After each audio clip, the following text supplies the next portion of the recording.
You would not believe how crazy the Jurassic Park comic book series is. It's absolutely mad. It's bonkers. And we're going to deep dive into it right here on Longbox Comics.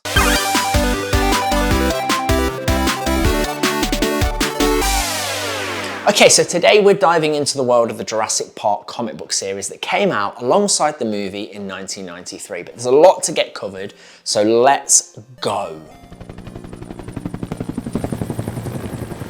Jurassic Park is often hailed as one of the greatest movies of all time. It was directed by Steven Spielberg and it brought dinosaurs to life in a way that had never been seen before. Do you remember the first time you saw it? Just how insane it was to see those dinosaurs on screen. Well, in June of '93, Topps released a series of Jurassic Park comics to celebrate the release of the movie. Each issue came in two versions. You had a regular version, like this one here, but you also had polybagged special editions that came with their own Topps trading cards. The first series was pretty much a word-for-word reenactment of the movie, and outside of some very cool artwork, there isn't much else left to say. It's a lovely companion piece for the film, and it's a proper trip down memory lane. It doesn't really add anything to the story, and in the last issue, it actually feels kind of a little rushed, but it's a nice little throwback. You didn't say the magic word. This is not what we want to talk about today. What I want to talk to you about is the follow-up series, specifically the first three, which act as a continuation from the movie, literally picking up like 3 days after the events of Jurassic Park. And this is where it gets really freaky and interesting. So first up is the two-parter Jurassic Park Raptor. And this is where we go off script from the movie for the first time. And the comic book action is actually turned up to a 10, a solid 10. The series kicks off with a tank fighting a T-Rex, and both Alan and Ellie are still on the island, which is a huge change from the movie as we know it. The two issues follow Alan and Ellie as they hunt for a missing raptor nest somewhere on the island. They almost instantly come to blows with a new character called George, who is your typical over-the-top gun for hire and would probably feel far more at home in the pages of G.I. Joe than in Jurassic Park. The issues are action-packed and there are some very cool moments, but overall it's a bit sloppy and it does feel a bit out of character than the slower-paced movie adaptation that came previously. There is one really cool moment where our heroes are being held prisoner in a cage on a plane surrounded by raptors. It creates a very tense and awesome visual, and it's not exactly surprising to learn that the plane, filled with raptors, crashes and then the series abruptly ends there. Did our heroes survive? Well, you're going to have to pick up the next title in the series, Raptors Attack, to find out. And we can talk a little bit more about the title changes later. So, with Raptors Attack, we've crash landed into the Amazon jungle, our heroes have been taken hostage by a Colombian drug lord, and the fast pace doesn't slow down anytime soon, even though we now have 4 issues to play with Raptors Attack. The drug lord has also enslaved the raptors using electric collars and is training them to act on demand. The raptors are kept caged alongside Alan and Ellie, who tend to their injuries and build up some sort of trust with the animals. The first major twist of the series presents itself, and it's the return of Robert Muldoon. That's the guy from the movie who gets absolutely obliterated by the raptor. Clever girl. Muldoon heads into the jungle to help alongside franchise favourite Ian Malcolm. Now the drug lord and his men are training the raptors using electric collars, even going as far as to use them in a gang war against some local law enforcement, which leads to horrific scenes with screaming children and what essentially is the equivalent of a raptor drive-by shooting. During this hit, the collars malfunction and the gang lord is eventually killed by the raptors, who then return to the compound and spare Ellie and Alan. And it seems to imply that it's because they tended to their injuries previously, but it's not exactly very clear as to why. The 3 raptors run off into the jungle, where they then meet a wild tribe, and the wild tribe actually think that they are gods and end up worshipping them, presenting them with gifts. And you know, this ends exactly as you can expect it to. Terribly, and with mass murder. So now Alan and Ellie are joined by Robert and Ian in their attempts to bring the raptors back home, or at least back to Jurassic Park. However, a full-scale battle erupts between our heroes, the tribespeople and the raptors, with Ian having to make the difficult decision to actually kill one of the raptors in order to save Ellie's life. Seeing their dead sister fallen, the remaining two raptors are very confused.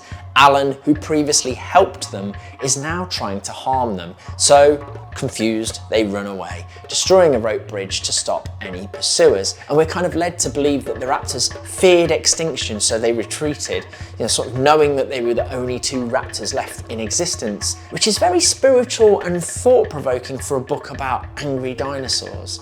A synopsis from a later issue actually backs this theory up, so they really did run away from extinction, but I guess when you put it like that, it actually sounds pretty cool. The series ends with Alan declaring that maybe they are gods after all and the tribe's people were right. I mean, they all were massacred, so I know which side I'd rather be on. It's not the tribe's people.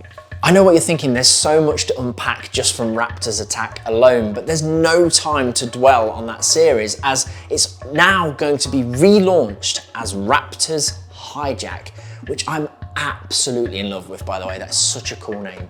Hijack picks up following the two remaining raptors in the wild. A few months has passed and they actually get a really cool fight with a gorilla. At this point, I think they were just throwing in whatever they could think of would be a really cool visual. What could the raptors run into next? This series mostly focuses on a war between Richard Hammond's company InGen and their biggest competitor, Biosyn. And it's in this series that we see Dr. Hammond for the first time since the original series. Another doctor, Dr. Belvedere, turns up. She works for Biosyn and she uses sign language to calm the raptors down. We get helicopter fights and lots of explosions. Robert Muldoon goes full-scale badass, shooting down a helicopter at one stage, and then even worse, he forces a guard to kill his partner before breaking his neck. Muldoon is clearly hardcore and we didn't get enough of him in the movie, let's be honest. So with our heroes split up in the jungle, we get another shocking twist where Ian Malcolm kisses Ellie and then proclaims his love for her, with Ellie even admitting that she had been wondering what kissing you would feel like before declaring her love for Alan and rejecting Ian Malcolm. So it just doesn't feel right, like they were never a thing. She was creeped out by Ian Malcolm the whole time, like there was no interest there. I really hate that man. I mean, full on snogging him in the jungle right there, whilst Alan's trapped somewhere else with Robert Muldoon, feels very dodgy to me. Meanwhile, Belvedere and her boss have been keeping the raptors contained in a brand new enclosure, nursing them until they give birth to 6 more eggs. But as always, the raptors refuse to be imprisoned. They escape, track down and kill their captors, but again, in doing so, they once again let our heroes go alive, allowing Ellie and Ian Malcolm to just walk free and instead choosing to walk off into the jungle to live in peace with their newly hatched babies. This has happened a few times in the book where they've written our heroes into a bit of a corner. They have no way of escape and yet the raptors just decide to leave them alone. One particular moment in this scene is Dr. Belvedere's death. She uses sign language to speak to the raptors, and in this moment she thinks she's safe because she's repeatedly showing them the sign for friend. She continues to do this even whilst the raptor tears her to shreds, which I think is pretty cool. She just keeps sort of throwing up that sign as if that's gonna protect her. It doesn't, let's just say. Yeah, you can only be protected in this book if you're a hero. For some reason, the raptors will just leave you alone. The series ends with our heroes toasting to the future in a nearby bar, whilst meanwhile the raptors have gone off to live with their newborn babies in the Amazon rainforest. And that was the end of the Jurassic Park Raptor titles. Overall, these 3 Raptor series give an extraordinary tale of what happened after the first movie. And it's really nice to see that these series did have some inspiration on what was to come in the Jurassic Park sequels. At the time of release, I can imagine that the multiple relaunches of the series would have been quite annoying. According to the writer Steve Englehart, Topps was infected with what he called the #1 virus, where #1 issues sell really well, so they tried to have as many as possible. And even the letters column at the end of Raptors Attack featured readers complaining about the reboot and the rename. One reader wrote, "If you ask me, a miniseries that doesn't tell the complete story before its final issue is guilty of misinformation." I actually found a really cool quote from the writer on his website, and he goes on to explain, "We began before there were any Jurassic Park movie sequels, so I just ran with what's in the first movie. Generally, I despise comic book adaptations of other media, but in this case, at this time, we were the only Jurassic game in town, and I had free reign, perhaps proving that great minds think alike. The movie Jurassic Park 3 is a lot like this series. Now that's a very interesting quote, and I do tend to agree with Stephen here. The comics definitely inspired some of those moments that we later see in the Jurassic Park sequels, but like the sequels, the comic book just lacked the wonder of those first two movies. Instead, mostly focusing on just action, and we get tons of it, just back-to-back action.